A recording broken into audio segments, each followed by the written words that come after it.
Buenas tardes. Contábamos con la presencia del director de la Fundación Parque Científico y Tecnológico de Castilla-La Mancha para darles la bienvenida, pero se disculpa, no ha podido asistir y bueno, me pide que me disculpe en su nombre y les dé la bienvenida igualmente en su nombre y en el mío propio como socia de ADA de Albacete e-Consulting. Bienvenidos a todos los asistentes presenciales y a los que asisten a la jornada online, que son numerosos, lo cual nos alegra profundamente. Y como digo, bueno, pues bienvenidos a esta jornada sobre la reforma de la tan anhelada reforma del texto refundido de la ley concursal, llevado a cabo por Ley 16/92 para la transposición al derecho español de la Directiva Europea 2019-1023, que, como saben, entró en vigor el pasado 26 de septiembre, con algunas excepciones, como el procedimiento concursal para micropymes, que si está preparada la plataforma tecnológica, entrará en vigor el 1 de enero de 2023, o al menos eso se espera. El objetivo de esta reforma concursal, como sabrán, es agilizar los procedimientos concursales y bueno, pues, asegurar la continuidad de las empresas que en un momento determinado puedan tener dificultades financieras, pero que puedan ser viables y así evitar el concurso. Esta jornada ha sido organizada por ADA de Albacete, Fundación Albacete, Fundación ADADE, perdón, y la Fundación Parque Científico y Tecnológico de Castilla-La Mancha, a quien agradecemos, y a su director que no ha podido asistir, don Agustín Moreno, el habernos prestado tan amablemente esta sala para celebrar el evento. A mí, como socia de ADA de Albacete, me ha tocado la mejor parte, que es presentar a nuestras extraordinarias ponentes. Y digo extraordinarias no solo por su formación, sino porque además nos van a dar una visión de la reforma concursal desde el punto de vista resolutivo, porque al fin y al cabo son quienes tienen que poner las resoluciones de los concursos que planteemos los administradores concursales y, bueno, y de todas las vicisitudes que se produzcan dentro del concurso. No necesitan de presentación porque son sobradamente conocidas por los asistentes, pero no obstante, en la primera parte contamos con doña Concepción Morales Vállez, o Esther, para los amigos. Es magistrada de la Sala de lo Social del Tribunal Superior de Justicia de Madrid y va a abordar los aspectos laborales de la reforma concursal. Y en una segunda parte contamos con doña Eva Martínez Cuenca, que es la magistrada jueza del Juzgado de lo Mercantil de Albacete y nos va a explicar, bueno, pues las principales diferencias o novedades de esta reforma concursal. En una tercera parte, bueno, pues si el tiempo no lo permite y vamos en hora, que espero que sí, pues contaremos con un coloquio en lo que podrán hacer un turno de preguntas, tanto los asistentes presenciales como los asistentes online a través del chat, que supongo que será muy interesante. Bueno, y sin más, no quiero robar ni un minuto más a nuestras ponentes. Doy paso a doña Concepción Moreno Vállez para que inicie esta primera parte de la jornada. Gracias. Pues muy bien.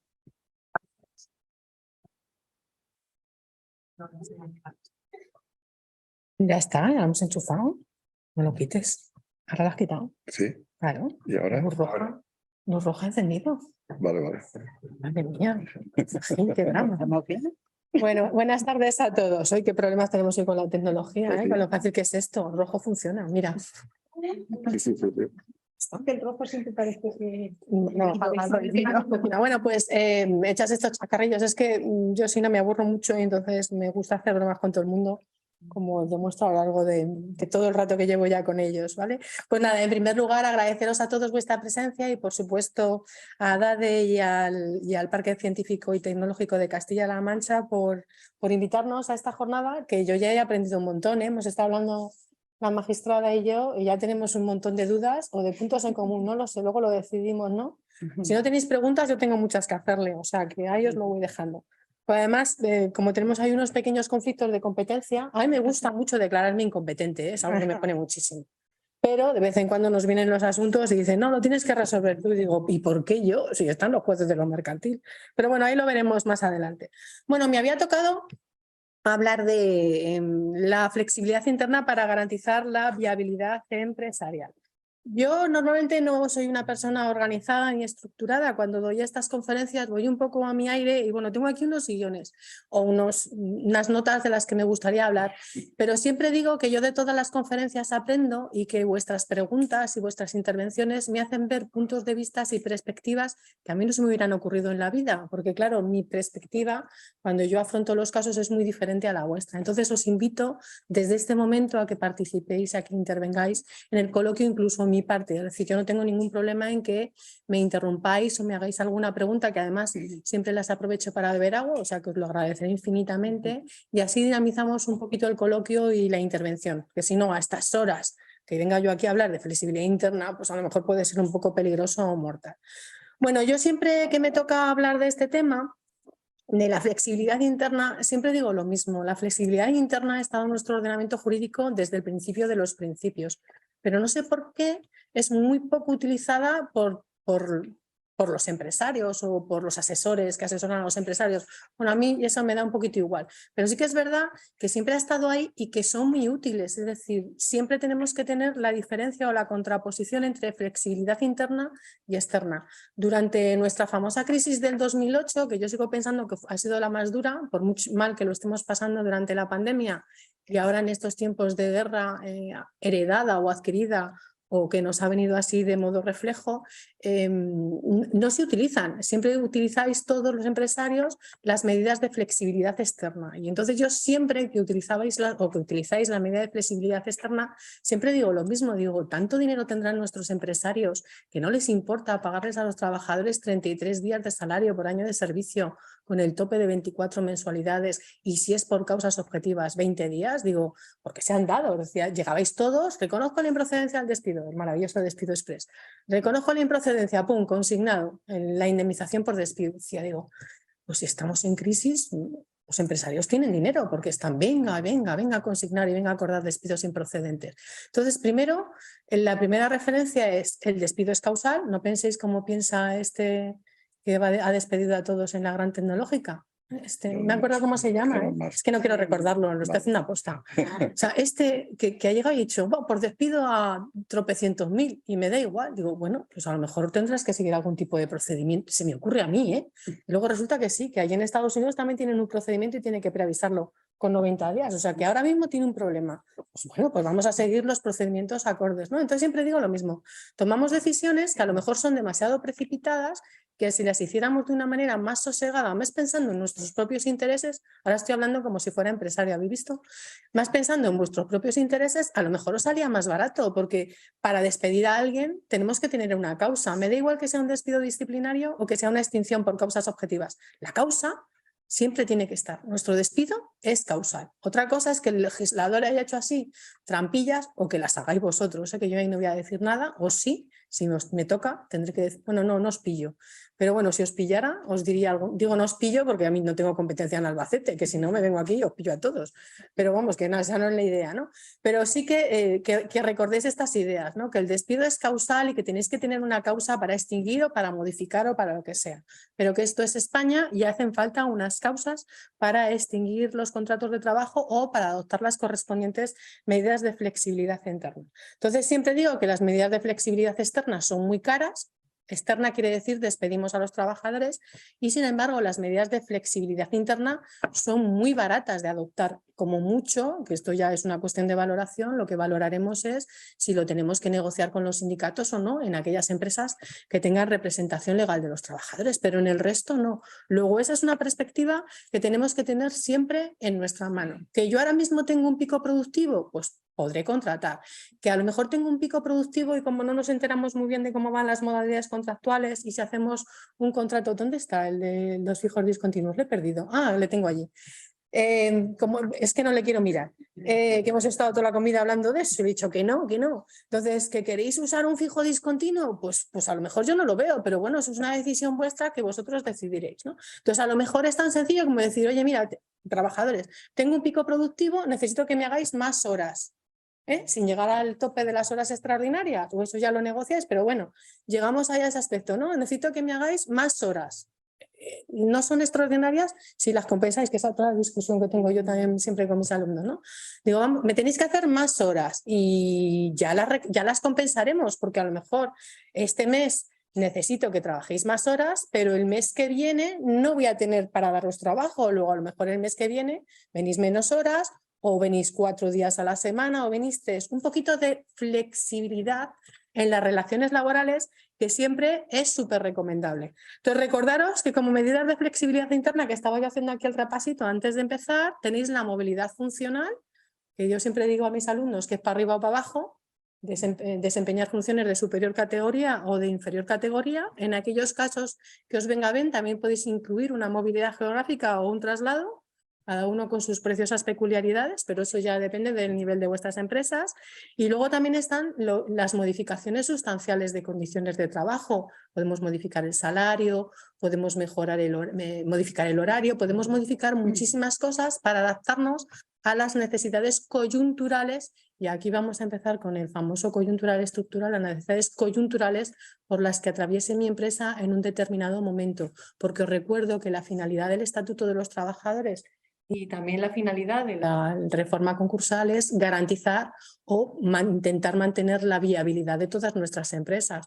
Luego, si extinguimos todos los contratos o si vamos a un concurso, ahí ya no estamos garantizando la viabilidad. Entonces, antes de acudir a las medidas de flexibilidad interna, recordar que han estado y estarán siempre en nuestro Estatuto de los Trabajadores las medidas de flexibilidad internas. Yo recomiendo que las utilicéis. Un ejemplo claro de medidas de flexibilidad interna y que vais a captar todos enseguida son lo que utilizan en las factorías de ensamblaje de vehículos. Ellos trabajan muchísimo con bolsas de hora. En el Corte Inglés, por ejemplo, tienen una distribución irregular de la jornada, de modo que concentran jornadas de 8 horas en los picos productivos y en el resto del año tienen una distribución inferior de la jornada, a lo mejor desempeñan todos los días 6 horas. Entonces, recordad que podemos utilizar muchísimas cosas y que hay muchos procesos productivos que se adaptan perfectamente a todas estas circunstancias. Y ya por último, como la última medida de flexibilidad interna, recordar que tenemos también la suspensión de los contratos de trabajo, artículos 45 a 48. Lo habéis utilizado todos durante la pandemia, subvencionado por el Estado y por el Servicio Público de Empleo Estatal, pero lo habéis utilizado todos, ya que han funcionado. Es decir, no tengo ahora para trabajar, mis trabajadores están en casa, pues suspendo el contrato de trabajo y cuando puedo lo vuelvo a rehabilitar y vuelven a prestar sus servicios. La única diferencia que hemos tenido durante el COVID es que durante el COVID no se gastaba durante el periodo de suspensión, que se van los trabajadores al desempleo. Normalmente en el desempleo los trabajadores consumen sus prestaciones por desempleo y en este caso el Estado decidió que no, que se hacía cargo de esas cotizaciones y los trabajadores no han perdido sus aportaciones a las prestaciones por desempleo que les puedan corresponder. Es la única diferencia, pero la medida ya estaba. La podéis utilizar siempre, la podéis utilizar en cualquier momento, siempre que tengáis una causa que justifique la suspensión de las relaciones laborales.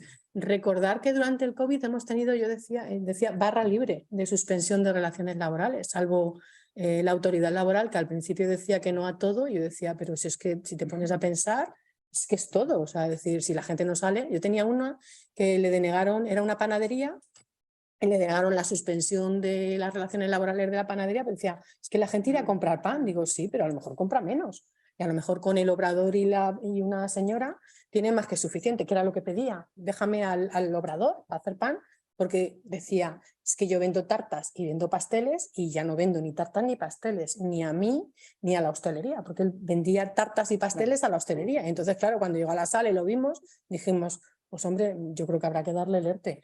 Entonces, que lo que tenéis que hacer es tener una causa cierta y real que justifique por qué adoptáis esa medida y que de verdad que los jueces, Eva y yo somos muy normales, ¿verdad? Claro que sí. Que somos muy razonables, lo que pasa que nos tenéis que contar las cosas de verdad, no milongas, que también milongas estamos acostumbrados, tanta Evo como yo, a escucharlas y decimos, pues buen intento, pero no ha colado. Yo muchas veces cuando vivo en casa digo, lo ha intentado, pero no cuela, o sea, no, ni vende tarta, ni vende pasteles, ni nada, pero oye, lo ha intentado, ole por su abogado, que además los abogados están para eso, ¿no? para defender lo indefendible. Ahí lo dejo.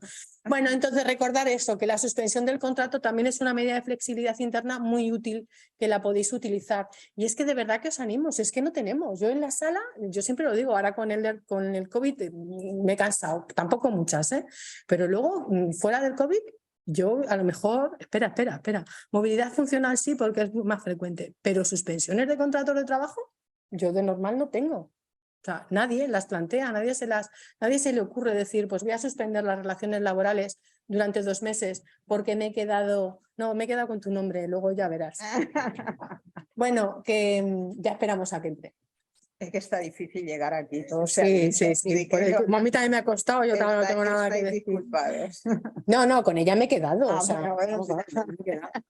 Bueno, pues lo que os digo, que tenéis que utilizar las medidas de suspensión de los contratos de trabajo allí donde os haga falta. Es decir, si yo me quedo sin proceso productivo por las razones que sean, pues me he quedado sin proceso productivo, pues tramito una suspensión de las relaciones laborales. ¿Que tengo un exceso de proceso productivo? Pues utilizo los recursos que también están previstos en el Estatuto de los Trabajadores. O sea, que no os penséis, lo que quiero, yo siempre que doy las conferencias, siempre digo esto, debo ser muy pesada ya. Siempre que doy a las conferencias, lo que pretendo es abriros un poco a las mentes, que yo hay veces que pienso que solo pienso en despido. Como le digo a mis alumnos, hombre, dentro del Estatuto de los Trabajadores no todo es despedir a los trabajadores, se les puede sancionar, se les puede amonestar. Cuando lleva 4 amonestaciones ya tenéis un despido procedente del libro, pero ahí os lo voy dejando para que le deis la vuelta a todas las cuestiones que podéis tener.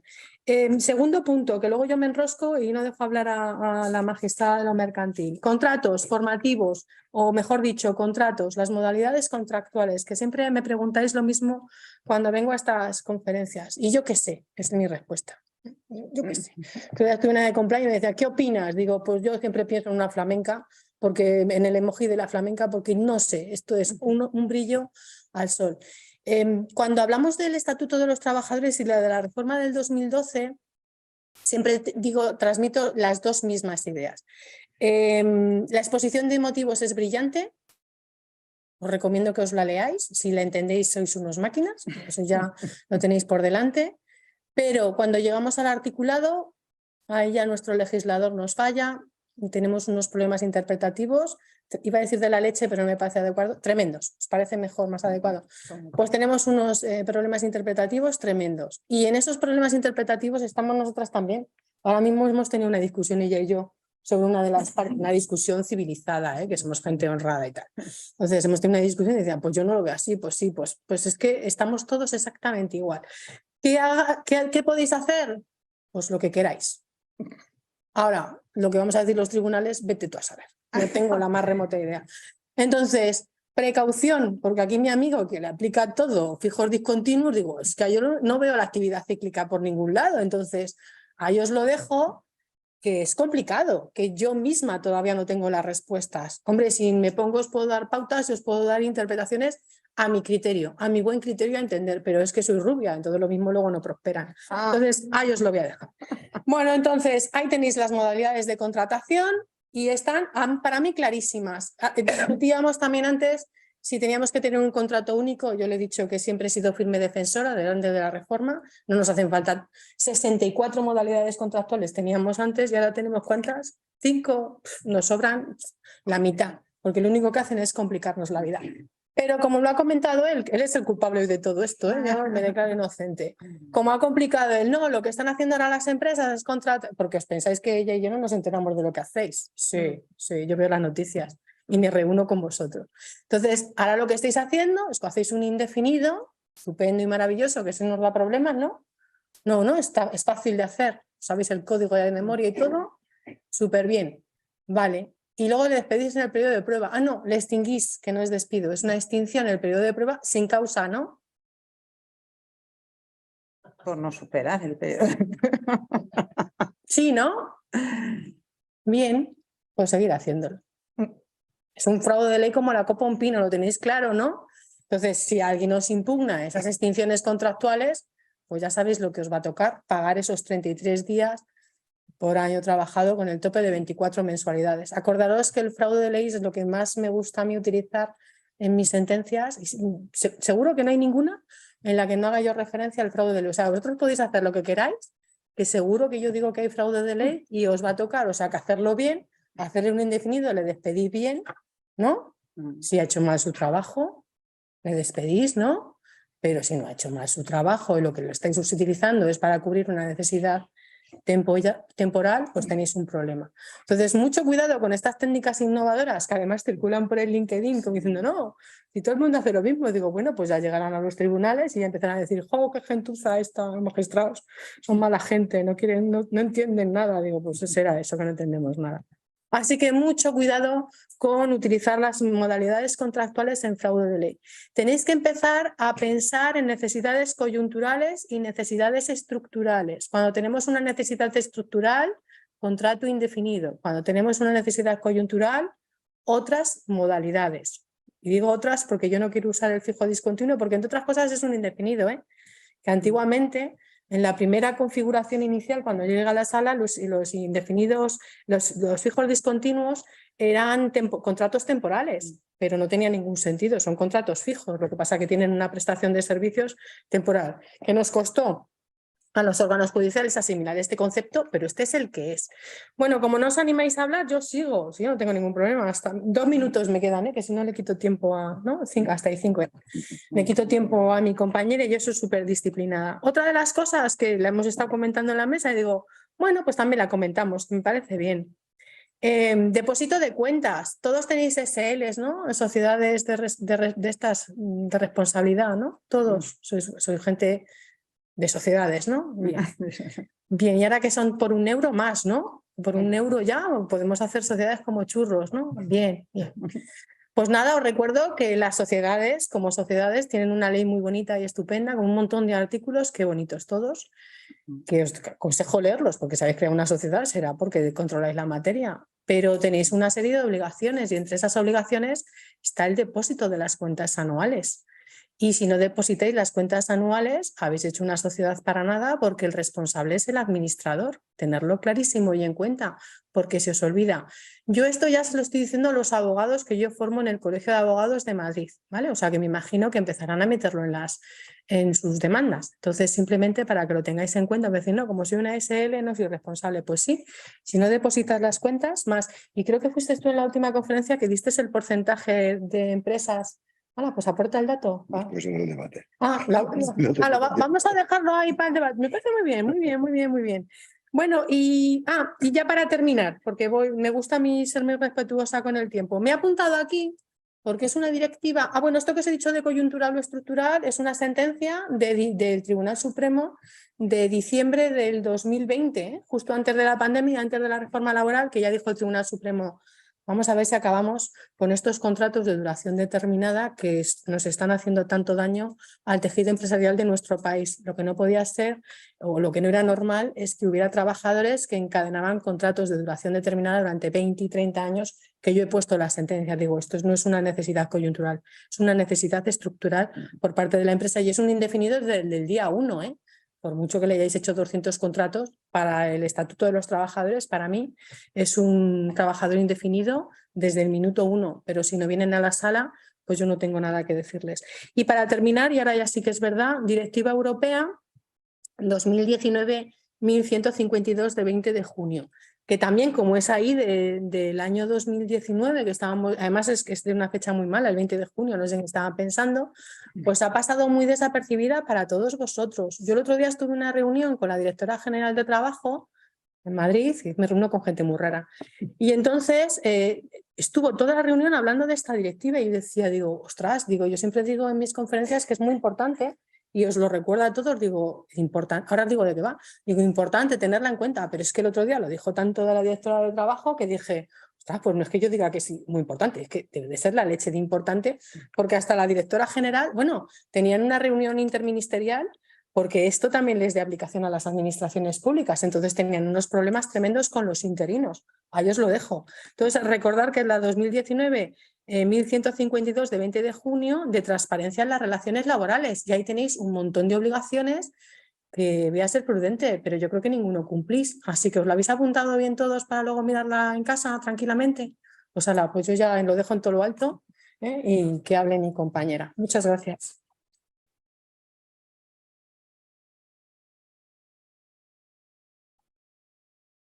Pues Eva, cuando quieras. ¿Le tengo que dar? Vale, lo cojo ya. Bueno, en primer lugar, buenas tardes a todos. Algunos de los asistentes los conozco. Esto es un sitio muy pequeñito, no tiene nada que ver con Madrid. Y muchos de los asistentes los conozco, han sido administradores concursales, incluso a Silvia la conozco por ese motivo. Os doy muchas gracias por venir, igual que mi compañera. Si tenéis cualquier duda me podéis interrumpir y me encantaría luego abrir un turno de debate sobre posibles dudas, sobre cualquier cuestión que se os ocurra. También muchas gracias a la organización. Creo que todo este tipo de cursos está muy bien, fomentan la resolución de cualquier duda que pueda haber. Voy a empezar después de la intervención de mi compañera, que ha sido muy dinámica, muy entretenida, muy brillante. Como ella también ha dicho, va a dar lugar seguramente a un debate posterior. Y estoy deseando que así sea. Y voy a empezar diciendo que ya he metido la pata porque lo estaba viendo. No es exactamente reforma de la ley concursal, es del texto refundido, pero bueno, ahí queda eso. En la normativa concursal es lo de menos. Sí quiero también hacer una exposición rápida, simplemente unas breves pinceladas, también desde el hecho de que no la conozco en profundidad. O sea, hay muy pocos aspectos de la nueva normativa que han entrado en vigor. Desde luego muchos en un juzgado pequeño como el mío pues no se han visto. Lo que más hemos visto hasta el momento haré un pequeño hincapié, pero puedo hablar un poco desde el aspecto general, cuáles me parecen a mí que son las finalidades esenciales de la reforma y si me parecen, bueno, desde un punto de vista muy subjetivo, por supuesto, si me parecen acertadas o no. Yo he hecho un breve resumen de lo que para mí me parecen los puntos esenciales en los que se ha enfocado el legislador y siempre desde la que yo entiendo que es la finalidad de esta reforma. Aparte de para adecuarse al marco normativo al mandato europeo, lo cierto y verdadero es que no es la primera reforma de esta normativa. Ha habido muchísimas, de hecho hubo una de gran calado solo hace 2 años y aquí estamos otra vez hablando de una reforma del texto refundido. Es verdad que ha habido aspectos que se han revelado muy ineficaces en nuestra ley, y entre ellos los acuerdos extrajudiciales. Es verdad que todavía subsiste esa mentalidad de que el concurso es algo muy negativo. Ninguna empresa o muy pocas empresas entienden que el concurso puede ser algo que les permita garantizar esa viabilidad de la que hablaba mi compañera. Muchas empresas llegan ya en un estado comatoso al concurso, cuando ya nosotros poco podemos hacer, lo comentaba en la comida, certificamos las defunciones muchas veces. Entonces, la finalidad primordial de esta reforma, ¿cuál es? Pues intentar que eso no ocurra. Primero, que no tengamos que llegar al concurso. Y segundo, que si llegamos, lo hagamos en unas condiciones en las que el concurso sirva para algo. ¿Cómo lo ha intentado enfocar el legislador? Pues reformando totalmente. No he pasado la diapositiva. Pues reformando todos una serie de libros, el libro segundo y tercero, todo lo relativo al preconcurso, es decir, esa fase previa a la declaración concursal, intentando que no lleguemos a esa fase de concurso mediante un instrumento esencial que es el plan de reestructuración. Iré deteniéndome un poquito más después. ¿Cómo lo hace también? Mediante la creación de un libro tercero. Va a crear un procedimiento especial para microempresarios, que en realidad es el procedimiento, aquí por ejemplo en Albacete es el más habitual porque somos un sitio pues pequeñito, la verdad. ¿Qué novedades hay también? Que en realidad no es exactamente novedad, sino una reforma que además ya había merecido muchas críticas, el procedimiento de segunda oportunidad. ¿Qué tenemos además en los aspectos que no han sido exactamente tan objeto de una reforma de tanto calado, pero que también han merecido la atención del legislador en esa intención igualmente de reducir costes, de que el procedimiento no sea tan largo, tan costoso? Pues el procedimiento general también se ve modificado. De hecho, se suprime el procedimiento abreviado y queda un procedimiento en el que vamos a reducir plazos, vamos a hacer y otra serie de cuestiones a las que me referiré muy brevemente porque solo quiero dar pinceladas. Y dentro de esos cambios en el procedimiento llama novedosamente la atención y como tal además se desprendía en el programa de la actividad, pues los cambios que se producen en la sección de calificación del concurso, que nos tienen que interesar en cuanto a la responsabilidad por déficit. Yo doy por sentado que todos los que estamos aquí sabemos lo que es y ahora me detendré un poquito más en esas cuestiones. En cuanto al preconcurso, vamos a ver, antes teníamos, para no llegar al concurso, 2 posibilidades. Teníamos los acuerdos extrajudiciales de pago y los acuerdos de refinanciación. Yo creo que es unánime la opinión de que los acuerdos judiciales de pago pues, no han dado resultado, especialmente en las personas físicas no conozco a nadie que diga ha sido algo positivo. Era costoso, no solo económico, sino también una pérdida de tiempo realmente. Llegábamos al final, era necesario para estar en una segunda oportunidad y realmente no se conseguía nada. ¿Qué tenemos ahora? Pues que hemos suprimido estas dos figuras. El legislador sí que apuesta de todas maneras mucho por esta posibilidad de preconcurso, quiere evitar que la empresa llegue a concurso y lo hace estableciendo un nuevo concepto, el concepto de insolvencia probable. Antes, en el concurso solo teníamos la posibilidad de insolvencia actual o inminente y ahora tenemos la insolvencia probable. Nos tenemos que adelantar todavía mucho más. En el momento en que pensemos que la empresa en un plazo que el legislador establece 2 años nada menos va a tener una posibilidad de problemas, tenemos que empezar ya a centrarnos. ¿Qué posibilidad, qué alternativa nos da? Pues la creación de los planes de reestructuración. Aquí en Albacete puedo decir que de momento nadie nos ha pedido nada. Pero bueno, es una opción que estoy segura de la que se va a hacer uso y bueno, simplemente voy a dar unas muy breves pinceladas. ¿Qué novedades tenemos? Pues ahora no es simplemente una comunicación como la que se hacía antes, que era un formulario tipo comunico y ya está, se quedaba en suspenso la posibilidad de solicitar el concurso. O sea, antes la que era el preconcurso era simplemente comunicar que estábamos en negociaciones y teníamos un plazo más simplemente para preparar el concurso. Ahora no es así, ahora tenemos que hacer una comunicación mucho más detallada con los requisitos que están previstos en el artículo 586 y es verdad que como contrapartida a esa comunicación tiene unos efectos mucho más amplios. El legislador lo que quiere es que de verdad hagamos un plan de reestructuración, que de verdad la empresa tenga una tranquilidad para negociar y para garantizar esa viabilidad e impedir un ulterior concurso. Incluso se prevé una posibilidad de prórroga, tenemos un tiempo más que razonable y durante todo ese plazo tenemos la tranquilidad de que nadie, o sea, no tenemos el deber de instar la disolución de la sociedad en el caso de que haya pérdidas que nos obliguen a esa causa. ¿De acuerdo? No me voy a referir más a este tema, tampoco quiero extenderme, quiero de verdad, y me parece más enriquecedor que abramos después un debate. Pasaríamos como novedad también, y que yo creo que tiene la misma finalidad, o la misma mentalidad en el sentido de que el legislador piensa que el concurso en general ha sido excesivamente costoso, ha sido excesivamente largo. ¿Cómo lo intenta solucionar? Pues en parte con este libro tercero que crea especial para microempresas. Abre como una isla, los microempresarios no tienen acceso al preconcurso del que he hablado antes y tampoco tienen acceso al procedimiento general, se rigen por un procedimiento especial. Entrará en vigor el 1 de enero de 2023 y no pasa nada, siempre que y es necesario primero que se implemente una plataforma, en fin, todo va a ser de forma telemática, va a ser un procedimiento muy especial. ¿Qué considera el legislador concursal que es una microempresa? Pues que cumpla los requisitos de que tenga menos de 10 trabajadores y que cumpla también o tenga como volumen de negocio 700.000 euros o un pasivo inferior a 350.000 euros. Sabemos que este requisito lo cumplen muchísimas empresas en España. Este procedimiento, pues como ya he dicho, se rige por eso, porque haya menos costes. Se ha intentado incluso, menos mal que al final pues no han prosperado algunas de las propuestas iniciales, incluso se quería que fuera sin abogado. O sea, simplemente el deudor presentaba un formulario de forma telemática, llevaba al juzgado y ya no solo sin abogado, sino con una administración concursal que apenas intervendría también. De hecho, no, en muchos casos ni siquiera la habrá. También se pretendía, y bueno, es lo que se espera, pero yo creo que no va a ser así, lo hemos comentado en la comida, que la intervención judicial sea mínima, que el juez apenas tenga ninguna intervención. Pero es verdad que en cuanto haya un conflicto, la intervención va a ser necesaria.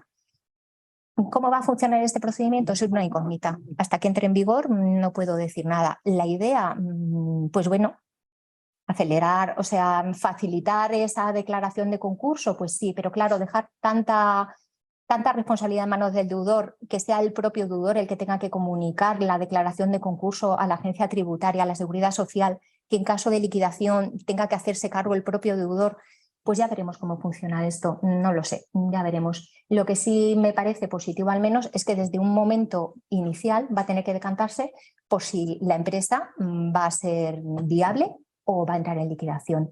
Por lo menos eso lo vamos adelantando y eso en cualquier concurso creo que es necesario y que está bien. Voy a seguir también, como ya digo, voy dando breves pinceladas, cualquier cosa pues se me pregunta o abrimos un turno de debate después. La segunda oportunidad es uno de los aspectos que pues bueno, que ha sido objeto de polémica también en esta reforma. Nos guste o no nos guste, pues yo creo que nos proporciona mayor seguridad jurídica. Parece ser que hay compañeros que están planteando cuestiones prejudiciales o no, que en relación con los créditos, con los acreedores públicos. Pero yo, sinceramente, nos guste o no, ya digo, al menos tenemos ya un criterio claro. Antes el problema de la segunda oportunidad era, ya lo sabemos, exoneramos los créditos públicos, no se exoneran, cada juzgado íbamos haciendo un poco lo que podíamos. Las audiencias provinciales igual, un deudor de cualquier parte de España pues podía tener resultados distintos y además pues bastante peregrinaje judicial con recursos de apelación y demás. Ahora por lo menos esa cuestión se ha solventado. No sé cómo seguirá, pero al menos tenemos cierta seguridad jurídica. ¿Qué otra ventaja al menos de la nueva regulación? Hemos suprimido los acuerdos extrajudiciales de pago a los que hacía referencia anteriormente. No es necesario el acuerdo, bueno, no es necesario, no hay que hacer un acuerdo extrajudicial de pago previo, podemos solicitar el concurso y directamente, no es necesario ese trámite necesario. Algo positivo también, que no tenemos que liquidar el patrimonio del deudor para poder pedir la segunda oportunidad. Tenemos dos opciones, liquidar el patrimonio y pedir, claro, y que se nos exoneren los créditos, o bien presentar un plan de pagos. No es como a ver, a lo mejor, pero doy por sentado que se me está siguiendo la explicación. Entonces, ahora con el plan de pagos podemos sortear esa obligatoria liquidación anterior, ¿vale? Que creo que es una ventaja. Antes, para poder pedir la exoneración del beneficio, o sea, el pasivo insatisfecho, lo que teníamos que hacer era siempre tener satisfechos los créditos privilegiados contra la masa. Ahora ya no es así, no tenemos esa diferenciación. Entonces, vamos a ver cómo funciona. Yo ya tengo algunas peticiones sobre la mesa. Somos un juzgado pequeñito, se tramita todo deprisa. Y bueno, en principio no va a haber ningún problema en estos que tengo en principio, porque no hay acreedores personados. Hemos declarado un concurso sin masa, a los que haré referencia después, y ya está. Y los tengo sobre la mesa para resolver. En principio, salvo los créditos que expresamente dice la ley que no son exonerables, pues ya está. Tenemos un criterio claro sobre lo que se puede exonerar y sobre lo que no. Y punto, no hay nada más. ¿De acuerdo? ¿Qué tenemos después en cuanto al procedimiento general? Es decir, tenemos un preconcurso. Para evitar el concurso tenemos un procedimiento especial para microempresarios que no pueden acceder al preconcurso ni a este procedimiento general, pero sí pueden acceder al recurso de la segunda oportunidad. Y tenemos el procedimiento que teníamos antes, pero tampoco lo tenemos exactamente igual. Antes, si recordamos, teníamos un procedimiento ordinario y un procedimiento abreviado. Ahora hemos suprimido el procedimiento abreviado, ya no existe. Todos los artículos han sido derogados. Tenemos un procedimiento general en el que sí que hemos reducido plazos y tenemos pues también una serie de cambios que nuevamente lo que pretenden es agilizar el procedimiento. ¿Cómo se pretende agilizar? Pues muchas veces reduciendo costes, reduciendo plazos, que tampoco es la solución. Los plazos no te dicen cuándo puedes resolver. Si hay pendencia en el juzgado, pues por mucho que reduzcas un plazo es lo que hay. Pero bueno, el caso es que el legislador a veces es así. ¿Qué novedades tenemos en este procedimiento? No lo he puesto aquí, pero por ejemplo, hay muchas más novedades, desde luego, de las que he hecho constar. Se suprime el plan de liquidación, por ejemplo. Ahora el legislador establece unas normas supletorias de aplicación general y siempre que no se propongan unas específicas por el mesado concursal y sean aprobados por el juez, pues aplicaremos las normas supletorias, que consisten básicamente en subasta. Todo se va a subastar. ¿Qué otras novedades nos encontramos? Realmente yo no creo que sea una novedad, pero bueno, parece ser que en algunos sitios no se entendía que fuera posible la figura del prepack. Aquí en Albacete lo hemos admitido sin problema ninguna. ¿Qué es el prepack? Pues vender la unidad productiva de la empresa, presentar una solicitud de concurso con la propia oferta de otra empresa que quiera hacerse cargo de mi unidad productiva. Ahora ya está regulado más expresamente y también la posibilidad de que el empresario que se vea en riesgo de solicitud de concurso, en esa posibilidad de insolvencia probable, pues diga, yo quiero vender mi empresa, o sea, mantener mi unidad productiva, la quiero vender a una empresa y esto está regulado expresamente, que antes no, y quiero que se me nombre un experto para que me busque, para que recabe ofertas. Esto está previsto ya, que antes no, y me parece muy positivo. ¿Qué tenemos también como novedad y que la verdad yo ahora mismo es la que más hemos hecho uso en el juzgado y me temo que muchos también? Pues tenemos la declaración de los concursos sin masa. Sabemos que antes, cuando llegaba una empresa, pues como han llegado muchas empresas zombies en una empresa, o sea, en un momento ya imposible de hacer nada, cuando ya la empresa ha perdido todos sus activos, incluso ha desaparecido de hecho, pues era totalmente absurdo la declaración del concurso, nombrar administrador concursal. ¿Qué es lo que hacíamos? Y, bueno, porque estaba así previsto legalmente. Declaramos el concurso y lo concluíamos en el mismo auto. Era el llamado concurso express. ¿Qué pasa? Pues que es verdad que los acreedores se quedaban un poco pues, sin garantías. Ahora, ¿qué es lo que se prevé en la nueva regulación? Declaramos el concurso, pero simplemente declaramos que es un concurso sin masa. Lo publicamos, le damos una publicidad y los acreedores tienen un plazo para, si lo estiman conveniente, solicitar el nombramiento de un administrador concursal para que indague si ese concurso pues, va a tener posibilidades de prosperar. En el caso de que tengan indicios, el administrador concursal tendrá que ser remunerado por el acreedor que lo solicite. Como el concurso no tiene masa, evidentemente es así. ¿Qué pasa? Que el acreedor también corre riesgo de que finalmente el administrador concursal pues diga, pues mire, es que aquí no hay posibilidades ni de acción rescisoria, ni de responsabilidad del administrador, ni nada. Pero ya está regulado con unas mayores garantías, ¿vale? De momento, aquí en Albacete hemos hecho mucho uso de los concursos sin masa y de momento no se ha personado nadie. No digo yo que no ocurra, también es verdad que son concursos muy pequeñitos y me imagino que cuanto mayor sean las deudas, cuanto el volumen de negocio de la empresa, más posibilidades habrá de que un acreedor pues quiera indagar y quiera a lo mejor continuar una posible responsabilidad y hacerse con el pago de su deuda. ¿Qué otras novedades tenemos en la sección de calificación del concurso, en la sección sexta? Estamos siempre hablando del procedimiento general. En el procedimiento de microempresas se mantienen las mismas causas de culpabilidad y también, pero bueno, este es el procedimiento general, no voy a mezclar conceptos. Y en la sección sexta de calificación, pues me refiero a ella tampoco porque vaya a hablar mucho ni detenerme especialmente, simplemente porque me estaba mencionada en la presentación de la jornada y porque además creo que también es un poco la mentalidad o la finalidad también de la reforma, un mayor protagonismo de los acreedores. Igual que ahora se les da mayores garantías, pues por ejemplo en los concursos sin masa, que ya pueden intervenir y tienen esa posibilidad de decir, pues mire, yo es que quiero que este concurso siga adelante, pues en la sección de calificación les damos más palabra. Antes, la sección de calificación quedaba a expensas de lo que dijera el administrador concursal. Es verdad que el Ministerio Fiscal era parte de esa sección, pero vamos, es prácticamente impensable que formulara un dictamen sin tener en cuenta el informe de la administración concursal.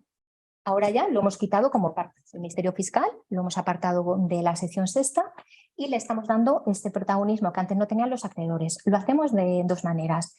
En el momento inicial de comunicación de los créditos, el acreedor puede hacer todas las alegaciones que estime convenientes y el administrador concursal deberá reflejarlas como un anejo de su informe. Y luego, además, cuando ya tenemos esa sección de calificación ya iniciada, ya en trámite, el acreedor puede ser parte. Antes no lo era. Antes no podía no podía recurrir por su cuenta, no podía presentar una culpabilidad distinta a la del administrador concursal. Ahora sí puede hacerlo. Es cierto que no todos los acreedores tienen que representar un 5% del pasivo o tienen que tener unos créditos superiores a 1 millón. Los acreedores públicos, por supuesto, siempre pueden hacerlo sin ningún requisito. ¿Qué otra novedad se establece la sección de calificación? Pues la posibilidad de acuerdo de transacción sobre el contenido económico de la calificación. Que tenemos una responsabilidad por déficit, una indemnización de daños y perjuicios, puede existir posibilidad de acuerdo y ratificado por el juzgado. En realidad yo creo que muchos juzgados lo hacíamos ya, es algo que hemos comentado. Muchas de las reformas que ahora, digamos, se establecen expresamente, en realidad lo estábamos haciendo ya en muchos casos, pero lo cierto es que ahora ya tenemos esa seguridad o ese soporte jurídico que antes pues, no teníamos tan preciso. Y nada, yo no sé si a lo mejor he sido muy breve, la verdad es que no he controlado mucho el tiempo, pero bueno, en todo caso, muchas gracias por la atención y aquí a la espera de cualquier duda o pregunta. Muchísimas gracias.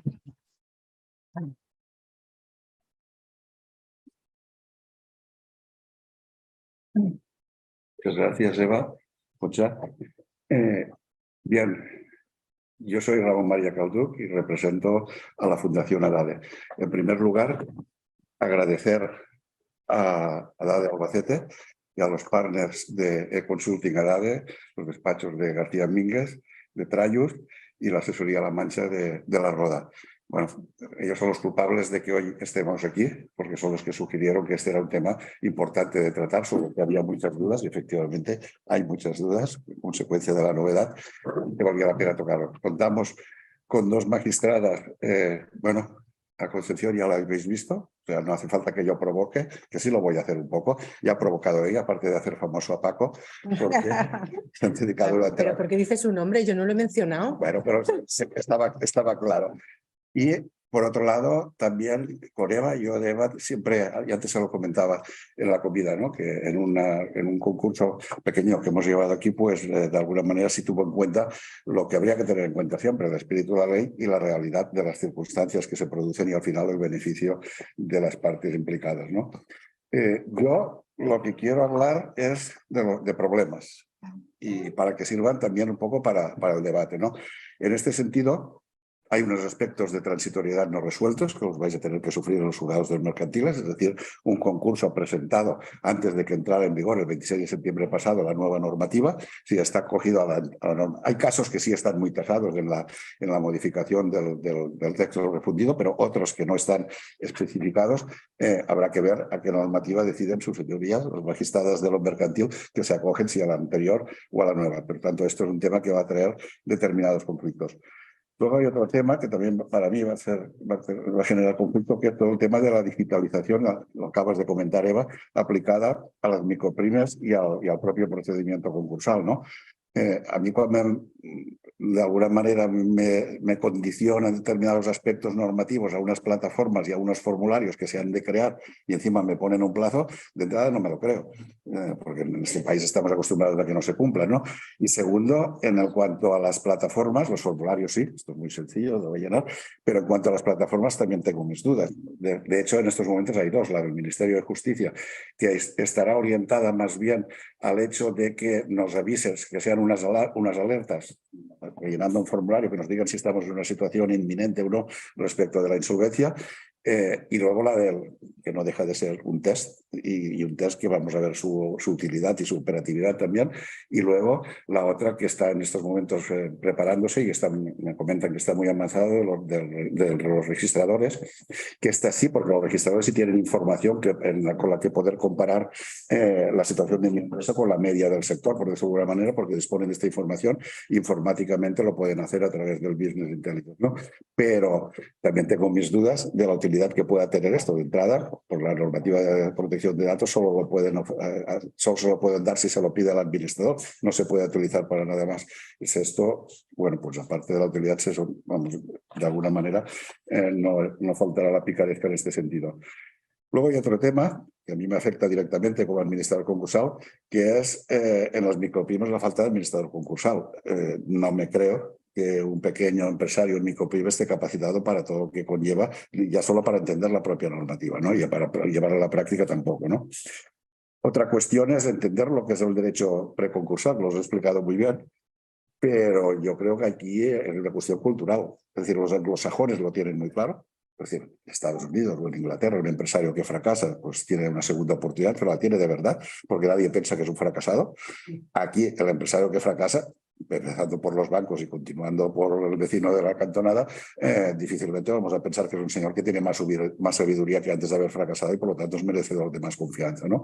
Entonces vamos a ver cómo se va entendiendo todo esto que es este derecho anglosajón que hemos traspuesto a través gracias a la directiva a nuestro derecho, ¿no? Una cuestión importante, va por los profesionales, es saber negociar los planes de reestructuración. No hay cultura. Aquí los planes de reestructuración en este país entran por capacidad de presión, no por conveniencia o por convencimiento de que gracias a este plan de reestructuración tendremos oportunidad de salir adelante y yo cobraré por al menos el 80% de mi crédito, aunque si no, no cobraría nada. No, es que no nos lo creemos de entrada. Y de hecho, yo creo que muchas veces estamos acostumbrados a situaciones antiguas en las que no se lo creía ni el que lo hacía. O sea, se empezaba por la última línea en vez de empezar por la primera, ¿no? Este es otro tema que someto a vuestra consideración para el debate. ¿Qué va a pasar con el estatuto del administrador concursal? Bueno, llevamos años esperándolo. Algunos, y tú lo sabrás, algunos pues somos de alguna manera pues nuestra buena obra del día o nuestra contribución a la sociedad la hacemos pues llevando concursos sin cobrar ni un euro, ¿no? Yo me acuerdo, por citar algún caso, un concurso de Mallorca que mi compañera me decía, de aquí no vamos a cobrar nada. Y yo le decía, bueno, nos han nombrado. Era una señora divorciada con 2 niños pequeños que encima estaba en el paro y que la Caixa se empeñaba en que yo sacara a subasta que vendían el coche para cobrar ellos. Y yo, claro, la primera que se me ocurrió fue llamarle y decir, oye, el coche es tu parque, utilizas para llevar a los niños al colegio. Pues el coche no sale de subasta. Y afortunadamente su señoría me dio la razón y no subastaron el coche. Y no le quitaron, no, y además querían que le quitaran el Netflix, no sé, una de las que tenía que es para que lo viera el niño, pero así, esto por escrito, solicitándolo al juzgado y después poniéndome, yo sé si me lo voy a pedir, poniéndome a parir a mí como administrador concursal porque no estaba aplicando la normativa y tal. O sea, hemos perdido el sentido común. Bueno, pues esto venía a cuento con lo del estatuto del administrador concursal. Debería cobrar el administrador concursal. En este caso, yo cobré exactamente 0 euros. Me tocaba cobrar 75 euros, tampoco era mucho lo que condoné, pero según lo que la tabla de honorarios. Pero sí que debería haber un organismo que de alguna manera, contribuyendo con una tasa de los concursos, pues asegurara que en estos casos el administrador concursal que trabaja, pues que cobrara algo digno, ¿no? Bien, luego, ahí no vamos a estar de acuerdo. Terminado, ti, menos mal. El crédito público. El crédito público, tú lo has nombrado, efectivamente. Bueno, el crédito público, lo sabéis, yo cuando leí el primer borrador de la normativa concursal que decía que el crédito público era exonerable solo hasta la cantidad de 1.000 euros para la Seguridad Social y 1.000 euros para Hacienda en el primer borrador, yo pensé, se están cachondando, esto es una broma. O sea, esto no puede ser verdad. Después, cuando vi que te ponían que no eran 1.000, sino que eran 10.000, pensé, pues esto va en serio. Pero claro, Eva tiene razón, la magistrada tiene razón en el sentido de que la ley está para aplicarla. Otra cuestión es si la ley se adecua a lo que la directiva, que yo pienso que no, a lo que la directiva pretendía, al espíritu de la directiva, y otra cuestión es cuál es el sentido común. Es decir, a un señor empresario autónomo que le han ido mal las cosas y deberá por lo menos entre Hacienda y Seguridad Social 50.000 euros, 30.000 de diferencia es una burrada para este señor. O sea, le impide la segunda oportunidad, ¿no? Te voy a interrumpir, estoy de acuerdo. Lo Eso sí. que al menos hemos ganado seguridad, pero o sea, de contenido no digo yo que estoy de acuerdo, ¿eh? Vamos a ver, lo que pasa es que es verdad que antes, y tenemos audiencias que no exoneran nada, entonces pues ahora tenemos seguridad. Yo solo he dicho. Hasta 10.000 cada uno. Bueno, mejor que nada, que han dado otras. Yo de todos los que presenten voy a pedir que, o una de dos, que se solicite Una cuestión prejudicial. Cuestión prejudicial o que se suspenda hasta que resuelva la cuestión prejudicial de tu compañero de Alicante, que es muy reciente, todo esto. Es que estamos hablando de cosas que las tendremos que ir viendo a medida que vayan sucediendo, porque esta cuestión prejudicial es del 11 de noviembre pasado. Es de la Audiencia Provincial de Alicante, que además es un tribunal de marcas, y plantea 3 cuestiones. Lo digo porque las 3 son muy interesantes. La primera cuestión es una cuestión que se daba en este caso concreto, que es una cuestión de transitoriedad. Es decir, si se debía aplicar la normativa anterior en la que, como comenta la magistrada, algunos tribunales consideraban que sí, que era exonerable. Totalmente, o sea que yo no soy susceptible de crítica en ese sentido y vamos, y entiendo que el acreedor público debe hacer lo mismo que el privado. Es que es verdad, no puedes pedir que todo el mundo apoye y tú te apartas. A ver si el Tribunal de Justicia de la Unión Europea le da la razón a tu compañero de Alicante. Bueno, este era un caso concreto de si era una cuestión de que es normativa anterior o la nueva normativa, la que entró en vigor en septiembre. La segunda pregunta que le hace al Tribunal de Justicia como cuestión prejudicial es si es compatible el artículo 23.4 de la citada directiva con la normativa aprobada, porque entiende que no justifica la exclusión del crédito público como exonerable. Entonces, no es que no lo pueda hacer la normativa española, es que debe, si en caso de que lo haga, debería justificarlo y no lo justifica, con lo cual espero que el Tribunal de Justicia de la Unión Europea decida que no es de aplicación. Y luego, un tercer punto, una tercera cuestión que plantea el magistrado al Tribunal Europeo es: hay una relación en la normativa si esta relación de casos exonerables es solo indicativa y, por lo tanto, el legislador nacional tenía libertad para establecer cuáles eran los créditos excluibles o si es taxativa y, por lo tanto, solo podían exonerarse los créditos que están en esta relación, ¿no? Bueno, no sé lo que va a tardar el Tribunal de Justicia. Yo, mientras no conteste, voy a pedir siempre que se solicite la cuestión prejudicial o que se suspenda hasta que se resuelva esta, ¿no? Bien. De alguna manera hay una cuestión también que para entrar en el aspecto laboral, y es que todo y que la nueva normativa define mucho mejor cuáles son las deudas con seguridad social y los créditos de los trabajadores que en caso de una adjudicación de una unidad productiva deberán hacerse cargo y deja la libertad a lo que allí se explique. Si no se explicita nada, también me gustaría saber cómo queda este tema y cómo se ve desde el punto de vista laboral o desde el punto de vista mercantil, ¿no? Dicho esto, pasamos ya al turno de preguntas y, bueno, pues podéis hacerlo levantando la mano y nos iremos. Ahí hay una pregunta. Estoy enlazando, como estaba hablando un compañero ahora mismo, quería preguntarle por la cuestión prejudicial planteada por los expertos de la Audiencia Provincial de Alicante. Estamos yo creo que hay consenso en que es citadero el tratamiento que ha hecho el legislador a la persona directiva. El tema que EPIs se están presentando ya, se están tramitando además conforme a la nueva. Claro, por la derogada, sí. El tema es el vamos, para de suspender la tramitación de los EPIs hasta que Pues todavía no se me ha dado el caso, o sea, no puedo decir. Hombre, me lo tengo que plantear, se puede plantear y me lo pensaré, como hago siempre, no, pero no, o sea, los que me han llegado no tenían crédito público. Lo he comentado, me han entrado muchísimos concursos de personas físicas, porque la verdad es que es una avalancha y no sé tampoco muy bien el motivo. Yo pensaba que el miedo a la nueva normativa iba a hacer que la gente se esperara un poco, pero no han entrado muchos. Pero los que ahora mismo tengo para resolver, no hay acreedor público. Entonces, pues no sé lo que voy a hacer. Es que si me lo plantean, pues me lo pensaré, por supuesto. Pero aquí ahora mismo no soy yo capaz de dar una respuesta. ¿Más preguntas? Por otro lado. Concha, yo no estoy en este ámbito, sabéis que no es. Estamos hablando de la segunda oportunidad y que la reacción. Yo voy más allá. Compramos la unidad productiva, coinciden trabajadores, coinciden clientes, malditos geográfico igual.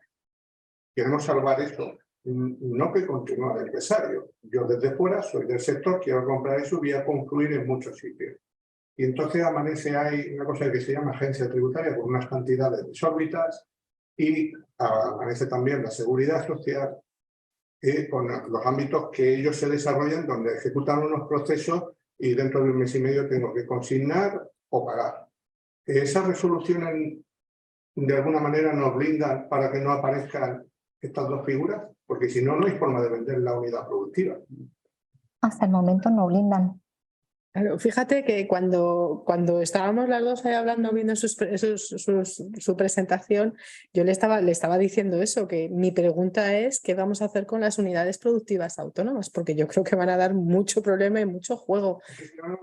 Y es que yo lo que estaba planteando, le decía, ¿han cambiado esto? Porque yo he tenido una, que era la que le estaba comentando a ella, en la que el juzgado de lo mercantil había vendido una unidad productiva autónoma por €1, no se me olvidará nunca. No, es que eso, pero no es tan infrecuente, ¿eh? No, sí, debe de ser frecuente, pero a mí me choca, ¿no? Entonces la compras por €1 y en esa que yo resolví, que no me acuerdo lo que hice, pero bueno, que es lo que me da las dudas, porque es verdad que no me acuerdo, pero la vendieron por €1 y el juez del concurso decía que todas las deudas anteriores, o sea, que eso no había ninguna subrogación y yo el problema que yo me planteaba, porque era una trabajadora en la que en ese supuesto había instado en el juzgado de lo social de instancia una ejecución para decir que sus créditos habían pasado a la unidad productiva autónoma. Entonces el juez del concurso decía, oiga, que no, que yo he declarado que esto es una venta libre, o sea, sin cargas.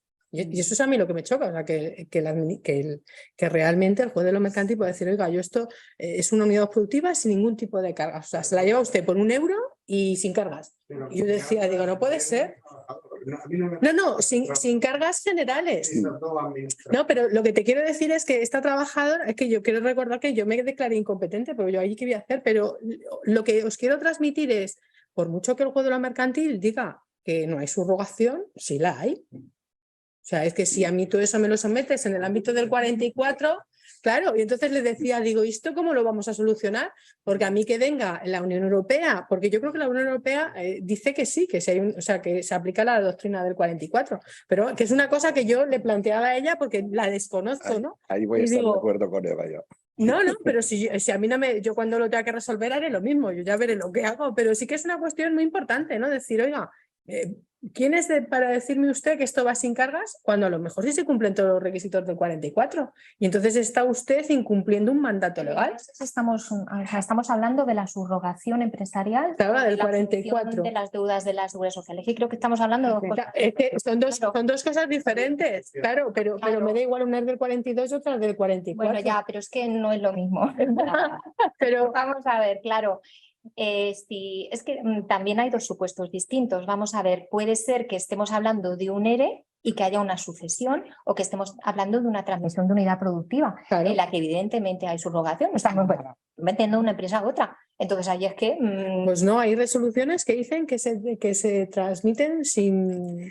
Claro, Si no, no sí. podemos- vamos a ver, puede haber trabajadores que nos digan que en ese momento no, o sea, subrogación parcial o no. Claro. Pero estamos hablando de la subrogación de los trabajadores. ¿O de- Bueno, No. a ver, ahora No, eso digo, dos Mira, aspectos distintos. en la mía era que había habido un ERE y se habían extinguido todas las relaciones laborales. Sí. Y el juego de concurso había extinguido. Y luego, posteriormente, había una Pero es venta que de es unidad otro supuesto. productiva autónoma. Ah, bueno, pero Y entonces ella no. decía, oiga, como se ha vendido la unidad productiva autónoma y yo no he cobrado todos mis créditos, solo he cobrado lo que me ha dado el Fogasa, yo la diferencia Claro, pero se porque la en voy a este reclamar caso a es la que son nueva. dos casos No, distintos, es diferente. entiendo yo, porque cuando ha habido un ERE sí que hemos extinguido la Claro. relación laboral, pero cuando transmitimos la unidad productiva en principio no. Llevar Claro, va trabajadores. vacía, pero claro, pero a ver, si lo enfocamos desde un punto laboralista, que es lo que a mí me resultaba, Sí. sí, claro, es que, es que hay una sentencia del Tribunal Supremo que se le ocurrió hacer eso a una empresa muy importante de tragaperras de la ciudad condal y dijo, oiga, esto no se puede hacer, usted no puede vender una unidad productiva libre de trabajadores porque me ha hecho un expediente anterior de extinción del contrato de los trabajadores. Y esa sentencia está ahí. Entonces, por las mismas razones te digo, oiga, usted lo que no puede hacer es me vacía esto de trabajadores, me lo vacía de deudas y ahora me la vende, porque eso es un fraude de ley desde nuestra perspectiva aplicando jurisprudencia del Tribunal Supremo. Entonces a mí todas esas son cosas que se me plantean y digo, pero bueno, ahora, ¿cómo se puede hacer todo esto en la ley concursal cuando va en contra de una ley que además es de aplicación obligatoria? O sea, esta es una situación muy excepcional, la de las máquinas tarraperas. Aquí lo que sucede es una cuestión, y yo, desde el punto de vista del juzgado de lo mercantil, o sea, tiene que procurar, primero, el interés de los trabajadores. Segundo, el beneficio Sí, de la Yo quiero subsistencia. decir una cosa, que antes has comentado que uno de los que era el juego de lo mercantil buscaba la viabilidad de la empresa. Vamos a ver, el juego de lo mercantil busca la satisfacción de los acreedores. Esa es la finalidad del concurso. Que una de las mejores maneras y la más deseable sea la viabilidad, pero Correcto. tampoco excluimos la liquidación. Ya, Claro. pero bueno, pero que la idea es la supervivencia, no la extinción. Yo creo que el problema será cuando ha habido un ERE previo, si no, no tiene por qué haberlo. O sea, claro, Hay una claro, lo que pasa es que sí que hay un trámite dentro de la ley en el que sí hay posibilidad de sucesión, hay posibilidad de contradicción y que el juez de lo mercantil decida sobre esa sucesión.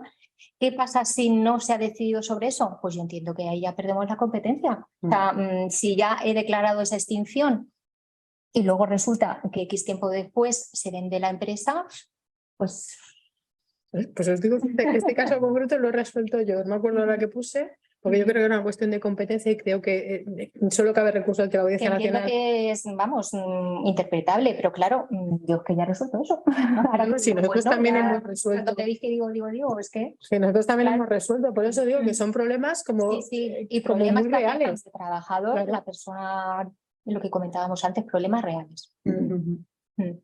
al final, con la normativa anterior, cuando la unidad productiva, porque yo no entiendo que haya ventas de unidades productivas sin trabajadores. Claro, es por eso que digo, son dos Entonces, supuestos distintos. pues, claro, Hayamos tenido antes un No, ERE. no lo entiendo. o que Una unidad no- productiva sin trabajadores. Trabaja solita. Estaba limpia. El punto que había era que efectivamente los juzgados mercantiles, en beneficio de mantener estos puestos de trabajo y de que lo que decían es que las deudas no pasaban a la unidad productiva, y luego había sentencias que decían que pasaban solo las deudas de seguridad social y laborales de los trabajadores que iban incorporados a la unidad productiva, pero no de los que no entraban. Exactamente, una subrogación parcial o total. Exactamente. Que de todas maneras, enlazando con la pregunta anterior, que yo digo una cosa y luego llega la seguridad social y dice otra. Pues fuera. Perfectamente. Si fuera la otra, pero la seguridad social. No la puedes abordar. Nosotros en el despacho tenemos y hay ámbitos distintos y dicen, mira, esto ha llegado a esta situación, no entiende perder al personal, perder todo esto, entra en situación de concursar, se plantea una situación de esta, y dice, cuidado que aquella empresa tiene esta deuda. Claro. Si existe este riesgo, hay que olvidarse y dejarlo. Porque nadie lo va Pero bueno, por eso se dan ofertas de €1. Nadie Claro. lo Estamos compra. pagando las deudas de la seguridad social, No por cosas- que no es la oferta de €1, realmente estamos pagando las deudas y €1. Claro. Claro. Por eso se da esa Pero situación. por eso que el valor de la unidad productiva no es sino el valor de la deuda. Ahí paga por una unidad productiva 200.000 euros. la que Ya no tiene- tiene que ser dinero. El problema es que pagas 200.000, te traes toda esa mano de obra cualificada, toda esa unidad productiva, y después aparecen estas dos administraciones y entonces lo destrozan todo. Y por eso preguntaba si había una resolución que permitiera tener seguridad de No. comprar, no como los bancos son euros. Hemos comprado Sabadell, o sea, Caja Madre €1, no se entiende eso. ¿Se puede acercar uno a comprar esas unidades productivas sin que después provoque un concurso en el que la compra? Si no asumimos las deudas de la seguridad social, pues tenemos posibilidades de que luego no, ya está, no, es que no puedo decir otra cosa. Extensiva, o sea, yo llevo más lejos. Lo que vaya a hacer la seguridad social después lo ignoramos, que es verdad. Pero es lo que decía, que al final mucha reforma y mucha historia, pero los acreedores públicos, que también decíamos la mentalidad, plan de reestructuración, todo, pero vamos a ver, el acreedor público también debería poner de su parte, Sí. que es lo que digo. Pero bueno, así estamos. Más preguntas. No sé, tengo yo más, ¿eh? Sí. Yo tengo una duda en relación con el crédito público y la exoneración de pasivos. La doctrina del juzgado de aquí de lo mercantil era que la exoneración incluía a la parte de crédito público ordinario y subordinado. Sí, bueno, eso he dicho, que ahí cada uno hacía lo que buenamente podía, o sea, que no soy yo susceptible de crítica y de... Yo, vamos, a la que es público no le daba nada, sí. Se criterio se mantendría.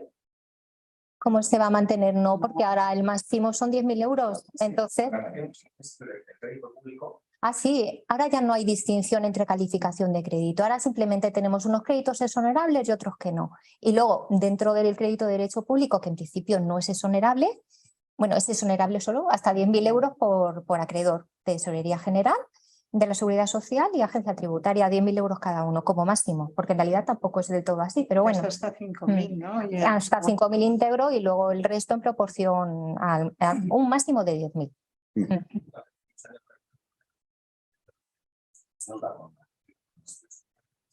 Y esos 40.000 vamos a suponer que son de crédito ordinario y subordinado. No, eso da igual, da igual. O sea, tenemos el montante total de 10.000 y ya está. Y una segunda víctima final. La ley establece como motivos de posición de los acreedores en la aprobación del plan de pagos que el deudor no destina la totalidad de sus ingresos, excluido el límite impagable. Eso quiere decir el salario mínimo interprofesional. Lo digo porque puede haber circunstancias de todo tipo. Por ejemplo, no es lo mismo un señor que no tiene cargas familiares de por 1.000 euros, que cobra 1.800, con 1.000 euros puede vivir, y un señor que tiene, vamos a poner 4 hijos. Bueno, tenemos que ponernos en situación también. Vamos a ver, en general, quien tenga solo un salario de esa cantidad, o sea, no va a tener tampoco bienes que liquidar. Quiero decir que no estaríamos en el plan de pagos, estaríamos en la otra situación.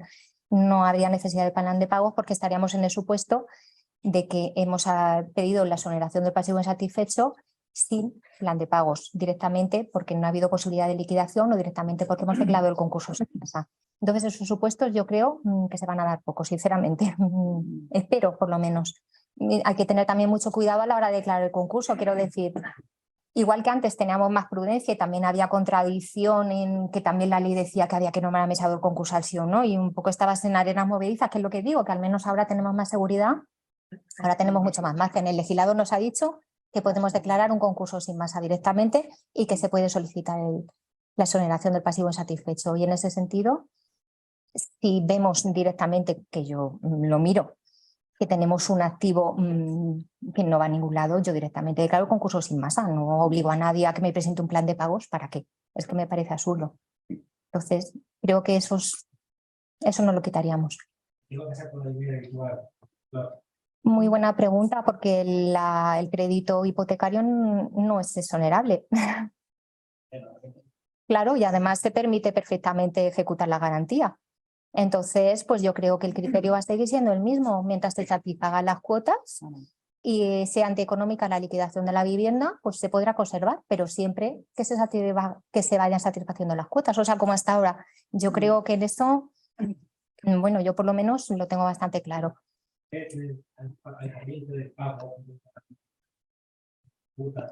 va a ejecutar los datos. Vamos a ver, es que yo no puedo exonerar la deuda hipotecaria. No es exonerable. Entonces, se va a exonerar el resto de deuda y ahí pues estará a expensas de que se siga satisfaciendo la cuota, pero igual que antes. Quiero decir, es que yo nunca he exonerado el crédito hipotecario.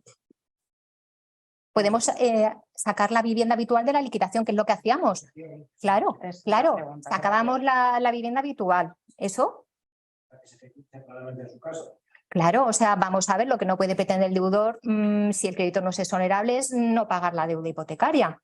Entonces, yo creo que eso va a seguir, bueno, eso también hay dudas, pero bajo mi punto de vista va a seguir siendo igual. ¿Tratamiento de los hijos? Uy, está regulado expresamente, ¿eh? O sea, la calificación, no sé si es un 50%, no lo sé. Es que ahí ya tendría yo que traerme, y solo me he traído la chuletilla, no lo sé. Pero está regulado expresamente, ¿no? Me parece.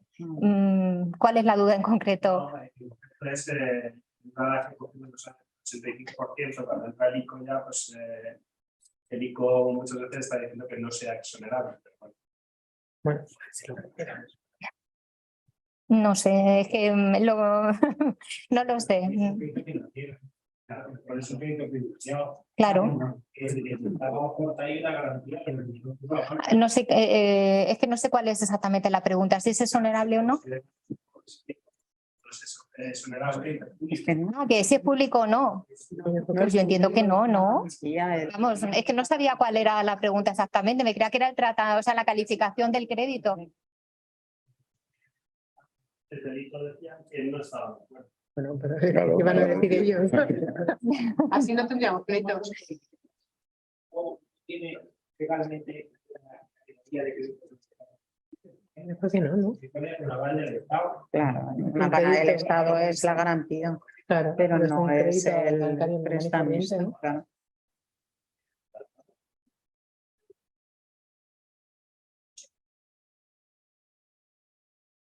Bueno, de momento no he tenido, yo como lo que digo, ya lo pensaré en su momento, no me ha llegado, vamos, espero que no me lleguen muchos, pero bueno. Que lo leí el otro día. Bueno, que te queda el porcentaje. ¿Más preguntas? Bueno, Concha me está diciendo, esta Concepción me está diciendo que me queda lo del porcentaje, ¿no? Bueno, esto viene a cuento a que, y esto lo decía Eva antes, que en la comida que hay que tener muy en cuenta la realidad de las cosas y la lógica, siempre bajo el bajo la cuestión normativa, ¿no? Pero esto viene a cuenta de que estamos de alguna manera transponiendo una directiva europea de corte anglosajón y que no son todos los países iguales. Y ahí es donde tienen las dificultades los tribunales, en este caso de lo mercantil y también en el plano laboral. Y es que en España, en Alemania, es un país de pequeñas y medianas empresas. Hay muchas empresas de más de 50 y de más de 250. España es un país de pequeñas y muy pequeñas, no pequeñas y medianas, pequeñas y muy pequeñas. Y el dato que me pedía Concepción es que el 62% del PIB de este país se corresponde a empresas muy pequeñas y muy pequeñas, no, ni siquiera medianas. Y el 96% de los trabajadores trabajan en empresas pequeñas y muy pequeñas. Y no es lo mismo regular para empresas de 2 trabajadores o de 4 trabajadores que regular para empresas de 250 trabajadores. Y en cambio la normativa siempre sucede que está pensada. Cuando Sí, no debería se hacerlo da al cuenta. contrario, y eso lo hemos comentado, que a mí me parece un desatino total introducir un procedimiento como si no tuviera ninguna importancia el microempresario y que es presentar un formulario y ya se va a hacer solo porque no tiene complejidad, y es que eso no es así. Primero porque no tiene por qué serlo, o sea, quiero decir, hay contratos, hay trabajadores, hay muchos problemas que se pueden dar en una empresa pequeña y en la grande. Y luego, pues eso, es ir contra el sentido común, porque realmente si hay más microempresarios, céntrate más en ellos. 99,9 es el dato del DIRCE Claro. para este año, para el año 2021. Correcto. Ese concurso, como es de importancia, Que fijaros, en plena pandemia era 99,8 y a pesar de la pandemia Ha hemos subido. subido, el 99,9 son empresas de menos de 250 trabajadores. Efectivamente. Solo el 0,01 Y de son menos más de 200. 5 el 96,8. Sí. O sea, El porcentaje es mío. Con todo micro. Y en cambio la plan para las grandes empresas. Bueno, fijaros que yo siempre decís eso cuando hablamos bueno, de todas estas medidas, por ejemplo, colectivas, sí, siempre está pensando en empresas grandes, pero yo creo que se puede aplicar perfectamente. Lo que tenemos es que cambiar esa mentalidad de empresario, no ser el empresario de lo que decíamos del Lazarillo de Tormes, sino ser un empresario de yo tengo una empresa y ¿por qué tengo que estar enfrentándome constantemente a mis trabajadores? Si a lo mejor trabajadores y empresarios tenemos un fin común, que es la supervivencia y mantener los contratos y mantener la Y productividad. bueno, no pensaba en este momento en el ámbito laboral, que sí que claro, llevas. Claro, es que yo venía aquí a hablar de lo mío. Lo traigo para mí. Lo traigo para mí. Entonces, claro, es que estamos siempre en esa mentalidad, no, pues los trabajadores, no sé qué. Sí.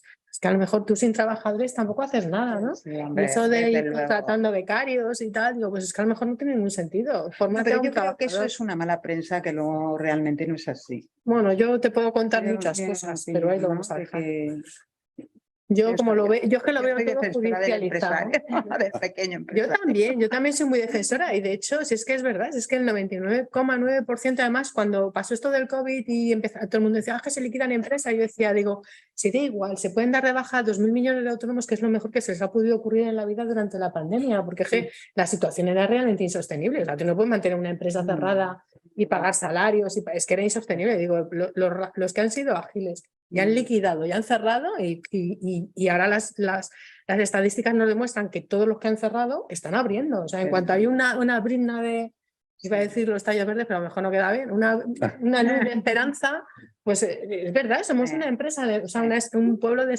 emprendedores, entonces pues el emprendimiento progresa y ahora como tenéis SL por €1, pues más todavía. Es que me duele mucho lo de las empresas, cuando vayáis a ejecutar, que vais a ejecutar €1. Que no, que es la deuda. Ya lo sé. es, Pero me encanta eso de gana por €1, pero yo creo que no han simplificado tanto los trámites, ¿no? Para cada DSL, es más el bombo que la realidad. bueno, hay ciertas cosas que sí, o sea, y tiene una parte positiva, esta normativa no va a ser todo negativo, ¿no? Yo salvando lo que espero que el Tribunal de Justicia de la Unión Europea 13 meses tarda, ¿eh? derogue, Digo yo, sí. que yo lo sé. ¿Cuántos? 13. Bueno, mientras tanto, Tiene pues mala rima. bloquearemos los procedimientos. A ver, hay cosas que sí, pero después, y yo coincido con la magistrada de lo mercantil en este sentido, que hay que utilizar dentro de la normativa la lógica y el sentido común. Siempre. A ver, empresa con 5 trabajadores que se va a hacer puñetas. Se vende la unidad productiva a un señor que puede ser un proveedor, ya sabéis que no puede estar directamente vinculado, ni familiares, ni amigos, ni tal. Bueno, a este señor, que soy yo, el proveedor que compro la unidad productiva, ¿qué es lo que me interesa? Primero, me interesa de los trabajadores los que necesito para complementar lo mío y para que aquello que me quedo sea rentable. Por lo tanto, trabajadores buenos. Me interesa la clientela y me interesa el know-how, el saber hacer. Y sobre todo, me interesa uno, si no se ha quedado muy quemado, que es el propio empresario, porque es el que conoce a los clientes, sabe tal, y lo voy a contratar no como socio, lo voy a contratar como trabajador. Si no está muy quemado, porque se está quemado, lo único que hará es tener el síndrome del comprado y arruinarme es su negocio y el mío, el negocio que he comprado y el mío, esto puede ser un buen invento. Y a este señor le he dado una oportunidad de verdad. Si encima solicita la exoneración del pasivo insatisfecho y se lo conceden, y después que sigue teniendo estos conocimientos, y cuántas veces hemos visto que en una empresa que empiezan dos acaban siendo 3 empresas, resulta que, y esto es reanimar la actividad, y esto sí es verdad, una segunda oportunidad. Claro, esto hay que tener en cuenta que es así, y esto hay que tener, o sea, que el concepto es este, y esto hay que tenerlo muy claro. Es el cambio de mentalidad que comentabas. Exacto, es un cambio cultural. Y este señor... Pero, Ramón, lo que hablábamos antes, cuando haces eso, te están esperando estas 2 administraciones. Qué manía le tiene Hacienda, ¿eh? No, es que Una manía. ¿Ves? Hacienda somos dos. Yo he dado por supuesto que la segunda oportunidad... y quiero que Iván me proteja. Bueno, es verdad. O sea, si yo soy un empresario, persona física, tengo el recurso de la segunda oportunidad. Siempre. Que está comprando un tercero, la unidad productiva, y ahí es donde Ahí están las deudas. necesito que esa resolución me proteja para poder hacer eso que está indicando. Yo creo que esto está medianamente resuelto. Lo que no está resuelto es que la segunda oportunidad, si se deben más de 10.000 y 10.000, que se les condonen con la normativa actual. Esperemos que en su momento pues se derogue y se cambie y se le ponga sentido común, ¿no? ¿Por qué? Porque si no, este señor podrá seguir trabajando como empleado mío mientras no cobre más del salario mínimo interprofesional, porque si no, el exceso pues le embargarán, ya lo sabéis, la tercera parte, el 30%, después... Bien.